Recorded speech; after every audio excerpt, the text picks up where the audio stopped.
Hey there folks, it's me TheTacticalBrit, and we have some good news today about Battlefield 5, and that is of course the RSP, or the Rental Server Program, for those of you who aren't a bit familiar with it, is finally coming to Battlefield 5 after summer, and it will be free for everybody. RSP has now been rebranded as private games and will feature everything from choosing your titles to kicking players, setting passwords, and more or less everything you would anticipate from a basic rental server program, which is really exciting, including things like adjusting weapons, adjusting maps. Everything you could possibly want in terms of playlist fixing is there, and this is a really good move by the team at Battlefield. So at the moment you'll be able to do everything from private game creation, setting custom names, setting descriptions, password protection, controlling maps, game modes, and potentially controlling the number of players needed to break the pre-round, kicking players from the game, classes availability, weapon availability, vehicles allowed off or on, control if the kill cam will be displayed, turn off or on friendly fire, turn off or on regenerative health, change the soldier tags to visible or not, enable or disable third person cameras, enable squad leader only spawn, enable or disable aim assist, control bullet damage scaling, control game mode ticket scaling, control soldier and vehicle respawn timers, and turn the minimap on or off, and disable or enable the compass. So this is effectively full creative control to the most extent. You'll be able to do more or less everything here. You'll be able to do everything you could possibly want with RSP, and this is going to be huge of course for custom servers, people who want to run certain weapons only, people who want to run things like infantry only, or certain map rotations, or have really big vehicle battles with planes and tanks and whatnot on Hamada. So effectively all the customization I could have possibly wanted has been included in this, which is really exciting. So this is something that we actually learnt about quite a while ago, back in I think this was February, at a closed event for the Battlefield Firestorm event. About 30 of us or so were behind closed doors talking to DICE about what we wanted to see in RSP, and they did confirm that it was coming, and they did confirm that it was going to be free. Of course, we were all under non-disclosure agreements, and we couldn't talk about it at the time, but it was something we were aware of, and naturally now that it's been released into the wild, it's pretty damn exciting to see. They've also added some pretty nice stuff like preset configurations, vanilla/infantry/DICE authored. They've also had things like saving your server settings as a custom preset, having your name highlighted in chat if you're the owner, administrate and manage server settings on a main menu or via a web portal, so very similar to Battlelog, which is absolutely huge for people who want to manage their servers on the go and want to make sure their servers are regularly looked after without having to go on the console or on the PC, which is huge. This is massive. It means that we can have really good admin control and regular bans and kicks of players who aren't following specific server rules, as well as, just in general being able to get rid of toxicity from certain servers as well, which is fantastic for people who want to run communities. There's also things like having the description of your private games entered on the loading screen, and manually switching between specific players on teams, so you can actually team switch, as well as reporting private games in the advanced search screen. And hopefully there'll be things like moderators, VIPs, banned players, etc, etc. And that's all coming a little bit further down the line, but everything I just mentioned prior will be there at launch. And to follow up with, again, this will all be free. Now, there will be a paid version which will probably allow the server to stay up full time, because the way this is working is slightly different. So your game will be present on the server browser, but if it's empty, the server will not run. So that way they're not wasting server money or electricity or funding of servers. So it'll be saved as almost like a preset game mode, and when somebody enters that server, or multiple people do, they'll spin the server up. Now, presumably, if you pay a certain fee or a certain amount per month, you'll be able to have that server up constantly, regardless of how many players are in it. But of course, if you have it for free and you have regular people in it, it won't spin down. Now, alongside all of this, they're launching the Community Development Initiative, and that is building features and improvements in partnership with the community, and that includes things like private games, potentially also other subjects here. Now, when this releases, At EA Play, there will be a conference explaining what the Community Development Initiative is, as well as a new dev talk, which is now called On the Battlefield, which will explain everything about RSP, but also, launch this new initiative of interacting with the community to seeing what wants to be developed next and what wants to be worked on, which I think is a really great commitment by the guys at Battlefield. And, like I say, we were sat in a room of about 30 of us with the developers, telling them what we wanted in RSP, and after they confirmed it, there was talk about a basic version coming out that didn't have a lot of features, but the developers listened to us and we said, no, we don't want that. And then there were a few other things that were tossed around idea-wise, but finally they sort of just said, you know what, cool, we'll fully develop a full-blown version, because initially they wanted to release it in tiers. They wanted to do like tier 1, tier 2, tier 3, not in terms of a paid subscription model, but in terms of just releasing a very basic version and then upgrading it over time.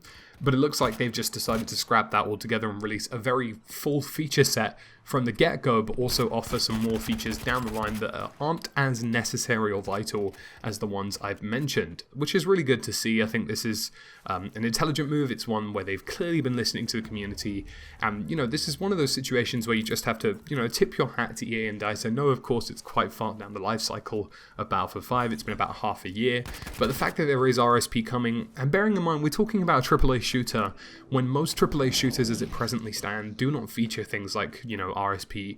It's very rare on anything that isn't a PC at this point. And to have that commitment and the willingness to pay for that service and provide that service for Battlefield players, I think is very impressive, and I think that's just a huge shout out to the community managers, especially Braddock.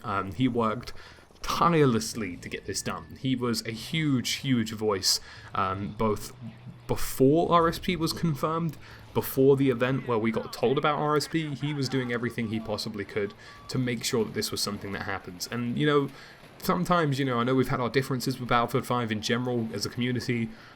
You just sort of have to say fair play, especially now that this is releasing for free. I would have complained maybe a little bit if this was an expensive thing or whatever, but like, Christ, I mean, to release RSP into the wild for free for everyone, like, what complaints could you possibly have? It's a huge big tick, and well done to the guys over at EA DICE.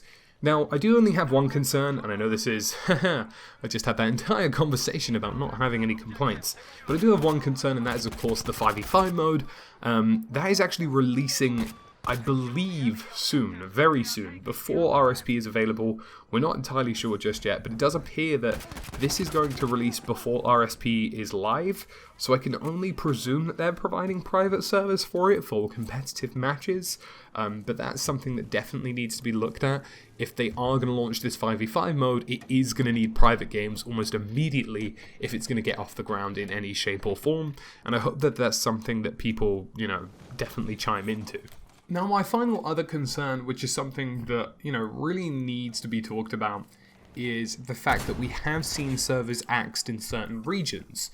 Now, the UK servers aren't a problem. People who have complained about UK servers disappearing, with no disrespect to people who are experiencing problems, ultimately that is your connection. That isn't the problem of these servers. If you're in Europe, anywhere in Europe for that given matter, unless it's like the far east of Russia, you should be able to connect to anywhere within Europe to at least maximum of 50 to 70 ping. Anything above that, then your ping from your own provider is either the problem, or your packet loss and your data loss is happening. There's nothing to do with the Battlefield servers, and I can vouch for this personally. I have 2 houses at the moment, not in a weird flexy I'm rich kind of way, but I have 2 houses because I'm at university and I also stay at home with the folks. Both of us have really strong internet packages. I have a 300 to 350 download, 50 upload package at the university house, and I have a 100 download and 20 upload package from 2 very solid providers in the UK at home. Now, both of these packages are great, and ever since the UK servers disappeared with separate providers, I've had no problems, both on Wi-Fi and on LAN, absolutely no issues whatsoever, in 2 different services within the United Kingdom. Now, if you are experiencing issues with EU servers, and I can only say this for the EU, you really need to be doing internet health checks. There are certain websites online that will be able to evaluate your speeds and also your connection in terms of things like jitter, packet loss, and things that could affect how stable your game is online. And also, of course, if you really want a solid experience, you should always be using gigabit Cat5 or Cat6 LAN cables to get the best experience from any given online service. Now, with that being said, there are some issues, of course, with people who have Australian servers, especially in and around the Asian and Anzac region. I totally understand that you guys are suffering a little bit right now in terms of player count, in terms of just pooling people into correct servers that have reasonable ping. This is definitely a geographical problem and something that EA and DICE are going to have to overcome.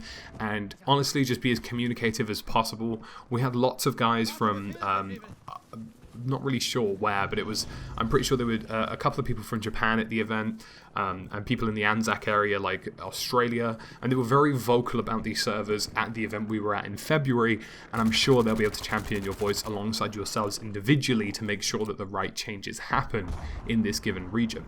Now, my biggest concern really is that, with these private games, are they going to be able to cater to people who are suffering in those regions? Now, the EU, again, is not a problem. I've explained why, and if you disagree with me, I'm afraid you are just going to have to check your own internet connection. It's not even subjective. This is genuinely just hard data / objective facts that there are no issues with EU servers being in Germany, and in fact, if anything, having all of them in Germany actually means that more people will have faster matchmaking processes. But in other regions, I totally understand some of you guys are having a difficult time, and I really hope that potentially private servers can cater to some of this, but we'll have to wait and see. So on the whole, some really good news today. As always, folks, thank you guys for watching, and I'll catch you again in the next video.